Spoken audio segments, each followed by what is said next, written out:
Now we see really unimaginable massacre in northern towns.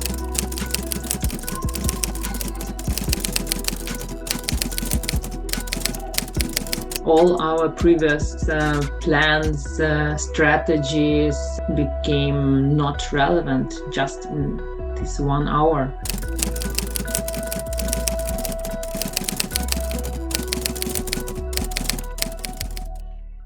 My name is Natalia Gozak. I am Executive Director in Ecoaction, Ukrainian environmental NGO, and I'm a leading organization for more than 2 years.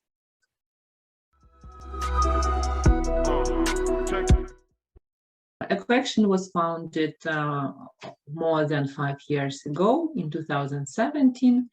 For these years, we are working to ensure that humanity develops in the safe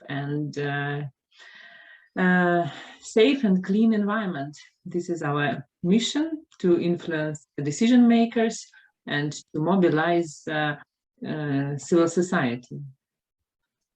We used to work in 3 pillars: climate, energy, and industrial pollution.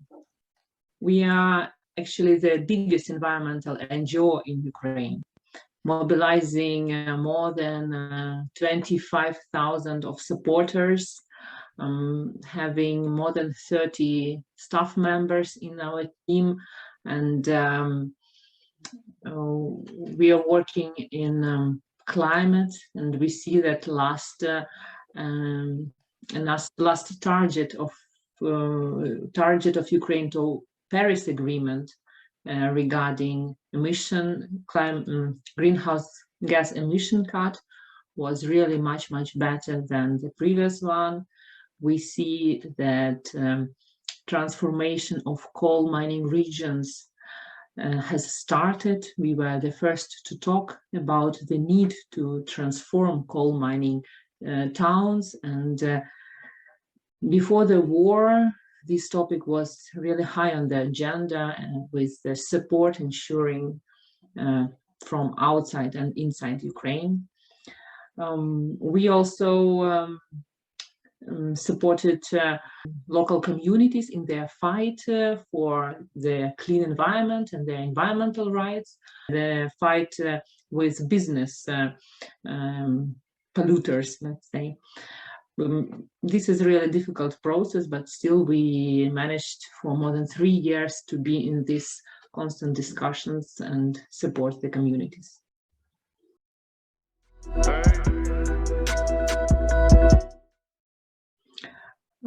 We see that today is the 43rd day was over for this war escalation.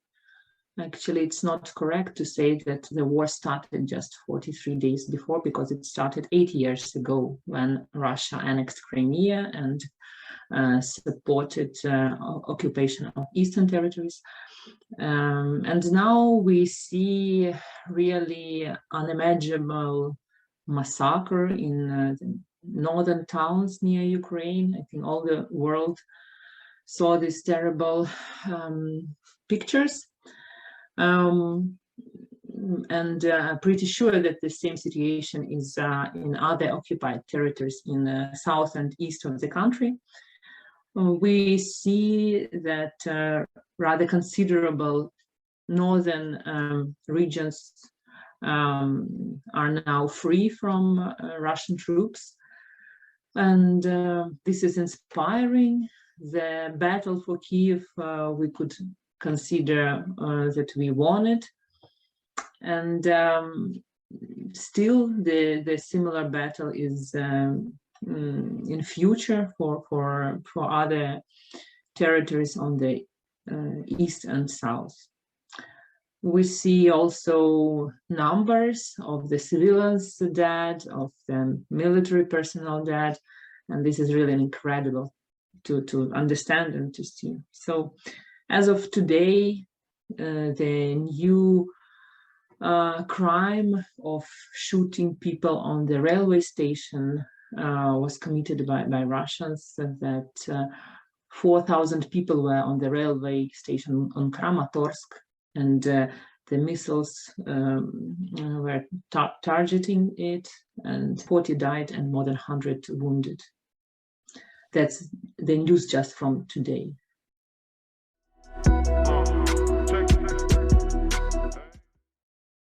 Actually, the morning this escalation started, all our previous plans, strategies, even organizational structure became not relevant just in this 1 hour. It was clear that in such a situation, when all the countries in the war, we cannot proceed as we did previously. And clearly, it's not affected. It changed all the work which we done. And it took us at least a few weeks just to understand who we are and what we are doing in this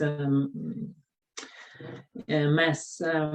But still, we changed our previous blocks of work into those which are more relevant now, and we see more important now. And now we focus on banning Russian fossil fuels internationally. We focus on documenting environmental war crimes and outreach on it. We also start thinking about the post-war innovation, because we do believe that the war will be over, we will win, and on the territories freed, the reconstruction should happen. And it's the question how this reconstruction should be done: business as usual or new, more sustainable approach. Yeah, so our work changed dramatically, but more important that our staff members are safe.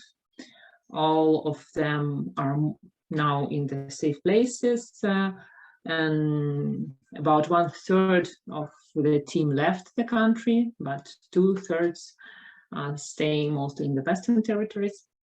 So I think that's most important, that everybody's fine. As today we say that the most important question is how are you, meaning whether you are safe and fine.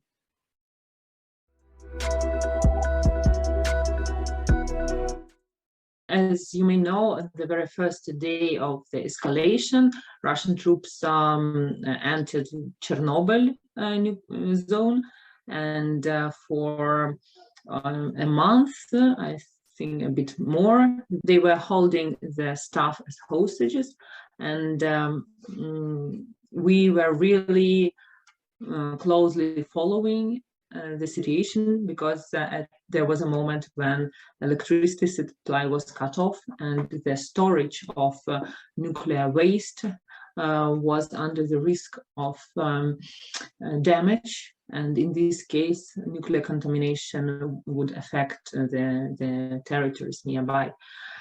Even more risks were connected with the fact that the staff, which normally should be rotated with certain time slots, was not able to be changed, and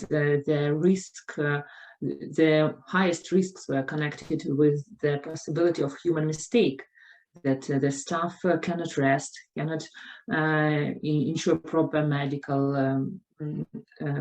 medical support and normal rest. And it means that the risk of mistake was high and high. And also what the radioactivity monitoring showed, that at the very first day there was a huge spike of radioactivity in this area, but then it was slowed down. So it was a kind of a one-time event, And till now, the situation is fine in the Chernobyl zone, and actually the occupants left it. This similar situation we observed in the Zaporizhzhia nuclear power plant. It was much more risky, and the situation was much more dramatic there, because it started with the bombing and shelling of this territory. No nuclear power plant in the whole world was designed to withstand military attacks. This is incredible. And Russia is actually the only nuclear terrorist country in the world who really started shelling the buildings of nuclear power plant, which is not designed to withstand these risks. Later, we saw that they actually occupied this territory and used it to store their military vehicles, ammunition, actually as a military storage place, because for sure nobody would shoot back and attack this. So they used the nuclear power plant as a kind of a protection. And also this Zaporizhzhia station is the biggest in Europe, with 6 reactors. Thus, the risks in case the reactors are damaged were the highest. And as we know, till now, the plant is under occupation. Russian troops are there. They are doing something, and apparently mostly using it as a safe place to store their military equipment. So we monitored how the situation developed on those 2 places, and just would like to highlight again and again that nuclear energy is not safe. And here we see one more evidence. When you have the huge energy supply source in few buildings, the risk that these few buildings could be attacked or somehow occupied is really high. Comparing to the decentralized renewables, when you don't have one exact place where you could attack and, roughly speaking, switch some part of the country of the electricity supply.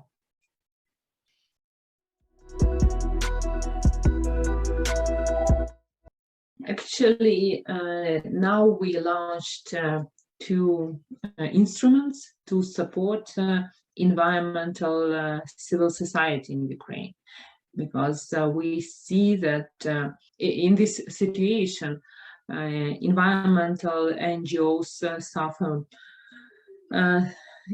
suffer from the lack of financing, lack of possibility to do what they did before, and there is a risk that when the war would be over, there would be nobody to continue monitoring, to continue following developments and ensuring that the country is reconstructed and rebuilt on the really green basis.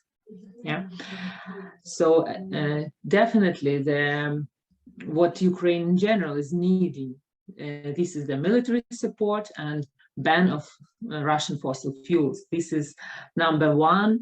And first of all, I would ask the people, governments, business outside of Ukraine to step in to demand, if you are civil society, demand your government to stop buying and using Russian fossil fuels. Ask business to diverse into renewable sources, because fossil fuels from Russia is now a problem. Next day, that could be the the similar problem from other non-democratic country or based on the fossil fuels. So this is just one more argument to the whole climate and environmental arguments, which are rather well known to stop using fossil fuels. But further, a part of the military support and economic ban, we see important to support activists and environmental civil society in the country, and we launched support for individuals which were forced to move from their home inside Ukraine, and we provide them with seed funding support so that they could cover renting new apartments inside the country.